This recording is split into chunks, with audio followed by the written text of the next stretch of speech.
السلام علیکم خواتین و حضرات، آپ دیکھ رہے ہیں اردو پوائنٹ اور پروگرام صحت کی باتیں کے ساتھ آپ کا میزبان ڈاکٹر عبدالباسط آپ کی خدمت میں حاضر ہے۔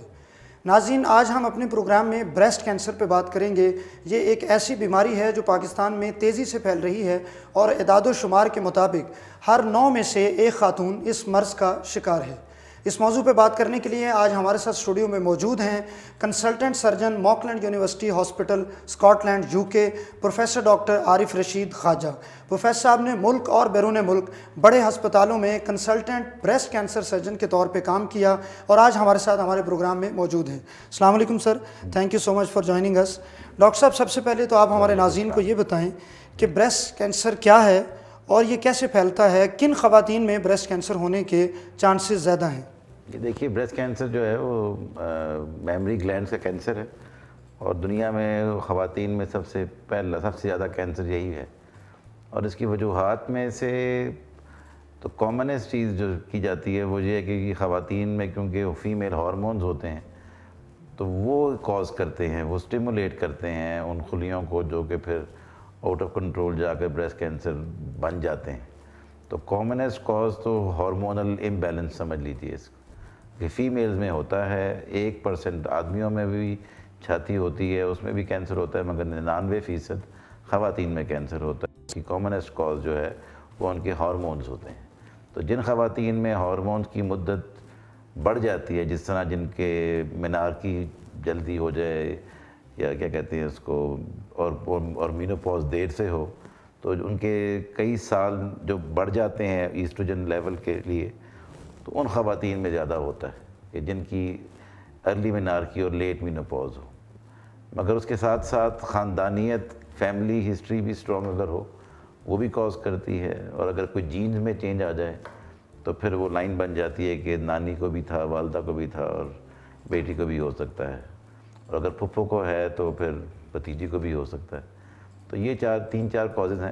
اس کے علاوہ اگر ہم اپنے ملک کی بات کریں تو ہمارے ملک میں یہ جو کینسر ہے یہ ذرا دوسرے ملکوں سے ذرا ہٹ کے ہے۔ کامنسٹ کینسر دنیا میں تو ہے یہ والا، مگر ان کا جو ریٹ آف پک اپ ہے وہ ہم سے بہت زیادہ ہے۔ تو جب ہم انگلینڈ میں کام کرتے ہیں تو وہاں تو بہت نظر آتا دیکھنے کو۔ اور یہ ریٹ آف پک اپ سے کیا مراد ہے آپ کی؟ مطلب کہنے کا یہ ہے کہ جن خواتین جب یہ کینسر دوسری بات یہ ہے کہ یہ کینسر ایسا ہے جو جلدی پکڑا جا سکتا ہے، جس کو ہم کہتے ہیں اسکریننگ پروگرام، یعنی اس کی تشخیص جلدی ہو جاتی ہے، جلدی پکڑا جاتا ہے۔ ناٹ اونلی پکڑا جاتا ہے، کینسر بننے سے پہلے پکڑا جاتا ہے۔ مطلب میں 1996 میں ولایت گیا تھا، اس وقت ان کو 5 سال ہوئے تھے اسکریننگ بنانا کمپلسری کرنے کے لیے کہ ہر وہ خاتون جو 50 سال سے زیادہ ہے اس کی چھاتی کے ایکس رے ہوا کریں گے ہر 30 سال کے بعد۔ اور اس کے اندر انہوں نے یہ فائدہ دیکھا کہ کہ جلدی پکڑا جائے گا تو اس کی تشخیص جلدی ہوگی، علاج اچھا ہو جائے گا اور وہ زندہ رہیں گے زیادہ۔ اور یہ 15 سال کے بعد انہوں نے کنفرم کر دیا کہ جن خواتین میں اسکریننگ ہوتی ہے اور جلدی پکڑا جاتا ہے، علاج وہی رہا ہے سارا ٹائم، ان کی زندگیاں بڑھ گئی ہیں، بلکہ مورٹیلٹی ریٹ کم ہو گیا ہے۔ کہ اب وہ خواتین جو بریسٹ کینسر سے پہلے فوت ہوتی تھیں ان کے نمبر میں اور اب کے نمبروں میں کافی فرق آ گیا ہے، اباؤٹ 15% ریڈکشن ہوئی ہے باہر کے ملک میں، باہر کے ملکوں میں۔ اور بیکاز جلدی پکڑا جاتا ہے اس لیے ان کی سروائیول ایڈوانٹیج بہت زیادہ ہے۔ اب مطلب اس لحاظ سے پاکستان میں جو مسئلہ ہے وہ یہ ہے کہ یہ جو کینسر ہے یہ اس کے بیہیویئر ذرا فرق ہے۔ باہر کے ملکوں میں 50 سے 65 سال کی عمر میں کینسر زیادہ ہوتا ہے، ہمارے ہاں آپ 30-15 سال پہلے کر لیں۔ اچھا، یعنی ینگ ایج میں بھی پاکستان میں یہ ہو رہا ہے؟ سب سے بڑا ڈیلیما میں تو اس کو کہتا ہوں کہ سیڈ ڈیزیز، کیونکہ بریسٹ کینسر ان پاکستان از اے سیڈ ڈیزیز۔ وجہ اس کی یہ ہے کہ یہ اس عمر میں ہوتا ہے 30-35 سال کی عمر میں۔ جو آپ کا گراف ہے، اگر آپ دنیا کا گراف دیکھیں تو گراف 50 سال میں اوپر جاتا ہے، پاکستان میں 35-40 میں بڑھ جاتا ہے۔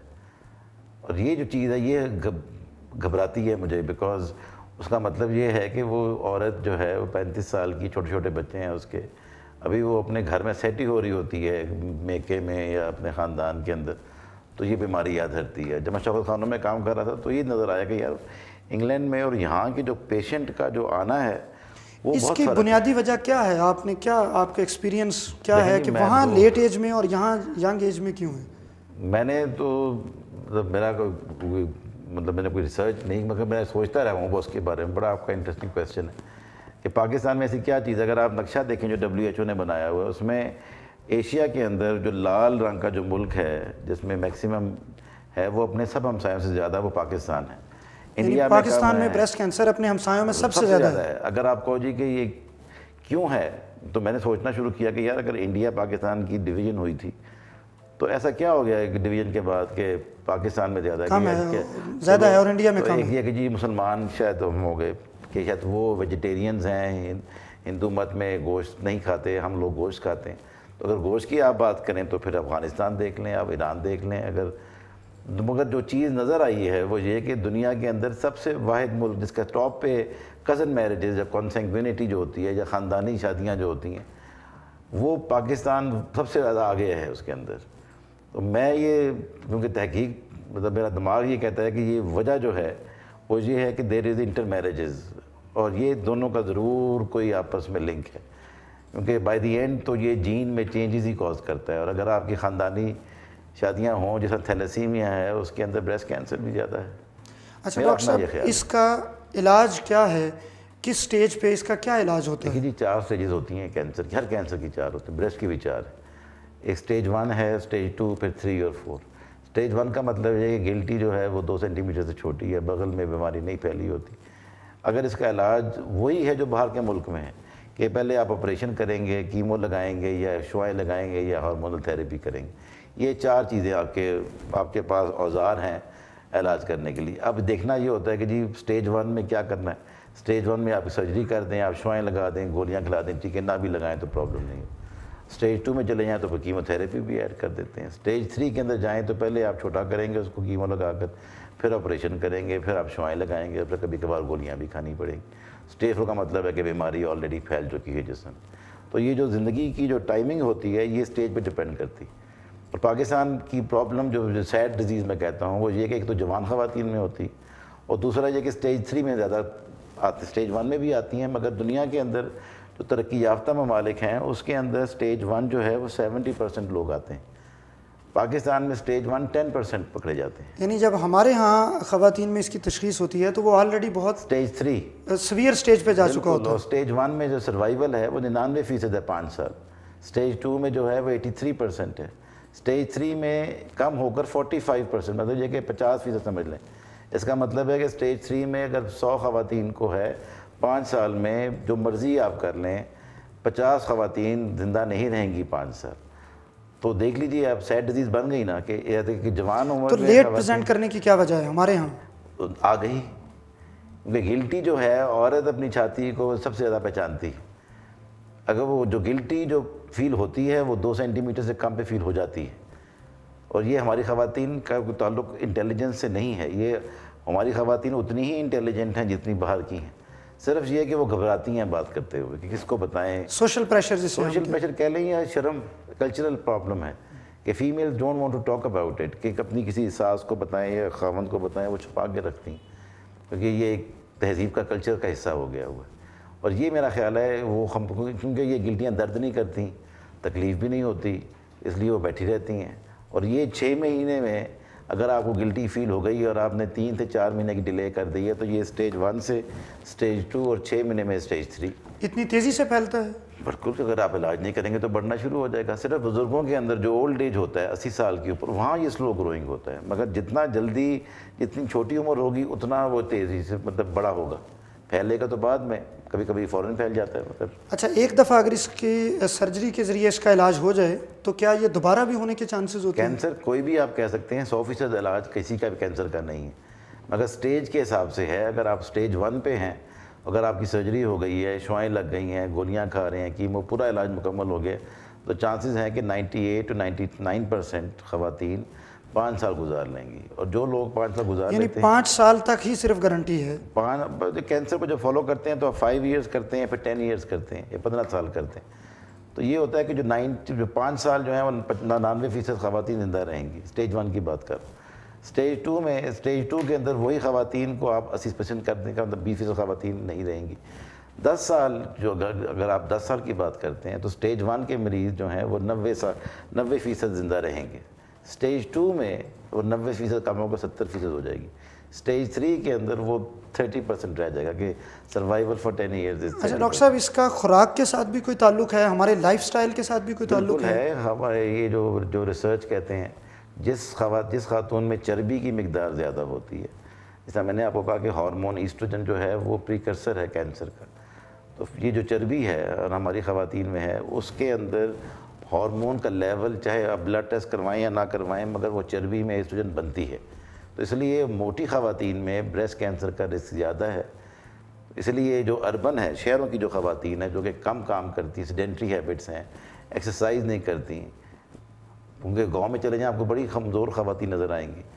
موٹی خواتین میں risk chances of cancer is more as compared تو وہ خواتین جو پتلی ہیں اور وہ بی ایم آئی ان کا جو ہے نارمل ہے. اور سبزی اور گوشت میں سے کیا چیز؟ جو دیکھیں جی تھنگ، آپ کو کیلریز پوری کرنی ہے، سبزی کھا لیں، ٹھیک ہے، گوشت کے کم مقدار کریں. اگر آپ گھی زیادہ کھائیں گے، چینی زیادہ کھائیں گے، اب ہمارے ہاں چائے کے اندر 2-3 چمچ پیچی جاتی ہے، ورزشیں خواتین کرتی نہیں ہیں. جو سائنس نے جو بات تحقیق کر کے بتائی ہے وہ یہ ہے کہ آپ اپنی جو ویٹ ہے آپ کا بی ایم آئی وزن قد اور وزن کے حساب سے وہ 20 to 22 ہونا چاہیے، 22-20 تک ریگولر ہونا چاہیے. اور آپ ہر ہفتے میں 3 دن 20 منٹ ایکسرسائز کریں، اپنا مینٹین کریں ویٹ. اور اگر آپ کا وزن بڑھ جاتا ہے، ایکسرسائز نہیں کرتے تو چربی ایسٹروجن پروڈیوس کرے گی. اور یہ جو آپ نے ایکسرسائز کا بتایا یہ دوبارہ بتائیں، ہفتے میں کتنی دفعہ؟ ہفتے میں جو آئیڈیل ہے جو کہ دل کو، دماغ کو، بلڈ پریشر کو، شوگر کو، وہ ہے 3 دن 20 منٹ کی واک. روزانہ 20 منٹ، ہفتے میں 3 دفعہ. 3 دفعہ کر لیں، مگر روزانہ تو ایکسیلنٹ ہے. مگر ورزش ایسی کہ جب سانس لے رہے ہوں، جب بات کر رہے ہوں تو سانس چڑھا ہوا ہو، ہفنگ اینڈ پفنگ. یہ نہیں کہ ٹہلنے گئے ہیں، مطلب ہفنگ اینڈ پفنگ کا مطلب ہے جب آپ سے بات ہو تو آپ کو پتہ چل جائے فون کے اوپر کہ سانس چڑھا ہوا ہے مجھے. بالکل. یہ 20. اچھا ڈاکٹر صاحب، ایک اس کینسر کے ساتھ، اس بیماری کے ساتھ بہت بڑا مسئلہ جو ہے وہ کاسمیٹک ریزنز کا بھی ہے. ہمارے ہاں سرجری کر کے اس کو ریموو تو کر دیا جاتا ہے، لیکن اس کے بعد کیا آپ کی پریکٹس ہے، کیا ایسا علاج بھی ممکن ہے کہ وہ دوبارہ سے اس کو بنایا جاتا ہے چھاتی کو؟ دیکھیے جی، بریسٹ کینسر آرٹیفیشل بالکل سب سے بڑا جو ذہنی مطلب یہ ہم لوگ بھول جاتے ہیں کہ خواتین اکیلے میں اپنے جسم کے بارے میں سوچتی، یہ ان کی قدرتی اللہ تعالیٰ نے یہ بنایا ہوا ہے. اور یہ جو فیمیل آرگنز ہوتے ہیں جب ان کو آپ میوٹیلیٹ کر دیں یا کاٹ دیں تو سائیکولوجیکل افیکٹ ہوتا ہے، نفسیاتی بیماری ہے، نفسیاتی اثر ہوتا ہے. وہ آپ کو لگے نہ لگے مگر وہ فیل کرتی ہیں. تو اس لیے سائنس کی باہر کے ملکوں میں انہوں نے کہا کہ جن خواتین کی پوری چھاتی نکال دی جاتی تھی اور وہ خواتین جن کی آدھی نکال کے شعائیں لگا دیں یا نہیں بنا جاتی تھی، ان کی لائف ایکسپیکٹنسی زیادہ تھی ایز کمپیئر ٹو وہ خواتین جن کی نکل جاتی تھی پوری کی پوری. بیکاز انہوں نے کہا کہ یار امیون سسٹم جو قوت مدافعت ہے اس کا تعلق آپ کی سوچ سے ہے. جتنے آپ ڈپریس رہیں گے اتنی قوت مدافعت کم ہوگی، وہ کم ہوگی تو کینسر واپس آنے کے چانسز بڑھ جاتے ہیں. تو انسان کو انہوں نے کہا جی کہ فلفلمنٹ، خوش رہنے کے لیے آپ آفر ضرور کریں. تو اس لیے آج کل کے زمانے میں جو بریسٹ کینسر کے جو سرجن باہر کے ملک میں ہیں وہ مریض کو سونے جب بے ہوش کرتے ہیں آپریشن کے بعد تو جب وہ اٹھتی ہے مریض تو اس کا کوئی نہ کوئی چھاتی بنی ہوئی ہوتی، اس کو کہتے ہیں آنکوپلاسٹک. اچھا ڈاکٹر صاحب، لاسٹ کویسچن میرا آپ سے یہ ہے کہ ایک سکریننگ کا پروسیس ہوتا ہے، اپنے خود معائنے کا پروسیس ہوتا ہے، وہ آپ کیا ایڈوائز کریں گے ہمارے ناظرین کو، کس طرح وہ خود اس سے بچ سکتے ہیں یا جلدی اس کی تشخیص ہو سکتی ہے؟ جی، سب سے جو دنیا میں جہاں سے شروع ہوا تھا، میموگرام تو اب آئے ہیں، تو وہ تھا سیلف بریسٹ ایگزامینیشن، SBE. چھاتی کو خود محسوس کریں. ہم جس لیول پہ ہیں اس لیول میں اگر ہم خواتین کو، لڑکیوں کو کالجز یونیورسٹی میں سکھا دیں کہ اپنا ایگزامینیشن کیسے کرنا ہے تو اسٹیج 1 پہ 80% خواتین پکڑی جا سکتی. وہ پکڑی گئیں تو بیسٹ سے بیسٹ کیمو وہ کام نہیں کرے گی جو جلدی تشخیص میں کر لے گی. سب سے مہنگی 1.5 لاکھ روپے کی کیمو تھراپی 13 سے 15% لائف ایکسپیکٹنسی میں اضافہ کرتی ہے. آپ اسٹیج 3 سے آپ اسٹیج 1 پہ لے آئیں، 40% سروائیول ایڈوانٹیج ہے اس کا. اور جہاں جہاں خواتین، جب یہ انگلینڈ میں تو 25-30 سال ہو گئے نا اسکریننگ کو، اس سے پہلے انہوں نے کہا تھا خواتین میں چھاتیاں محسوس کرنی شروع کر دیں، اس سے بڑا فرق پڑ گیا. اور الٹرا ساؤنڈ کتنا کروانا اور چاہیے؟ ہمارا یہ خیال ہے کیونکہ خواتین جوان ہوتی ہیں، میموگرام اتنا مشکل ہوتا ہے، پلس وہ میموگرام جوان خواتین میں وہ نظر بھی نہیں آتا، تو الٹرا ساؤنڈ ہر جگہ اویلیبل ہے، وہ کروا لیں گلٹی کا اور اسے تشخیص کر لیں. اور سال میں کتنی دفعہ ہونا چاہیے وہ؟ 40 سال کے بعد یا 50 سال کے بعد؟ مطلب آئیڈیلی تو ہماری فیملی، ہمارے لوگوں کے اندر 40 سال کے بعد ہونا چاہیے. اور اگر 3 سال بعد ہی تو ہر 2 سال بعد اپنا الٹرا ساؤنڈ ضرور کروا لیں. بہت اور اگر شکریہ. محسوس کریں کہ ہاں گلٹی ہے تو فوراً ڈیلے نہ کریں، ضرور چیک کروائیں کسی نہ کسی سے. بہت شکریہ. خواتین و حضرات، آپ دیکھ رہے تھے پروفیسر ڈاکٹر عارف رشید خواجہ کی گفتگو سن رہے تھے. بریسٹ کینسر کے بارے میں انہوں نے بہت تفصیل سے بتایا، اور سب سے اہم بات کہ کسی سوشل ایلیمنٹ کی وجہ سے اس کی تشخیص میں یا ڈاکٹر سے رجوع کرنے میں دیر مت کریں. اپنے میزبان ڈاکٹر عبدالباسط کو اردو پوائنٹ سے اجازت دیجیے. آپ کے فیڈ بیک کا انتظار رہے گا. اللہ حافظ.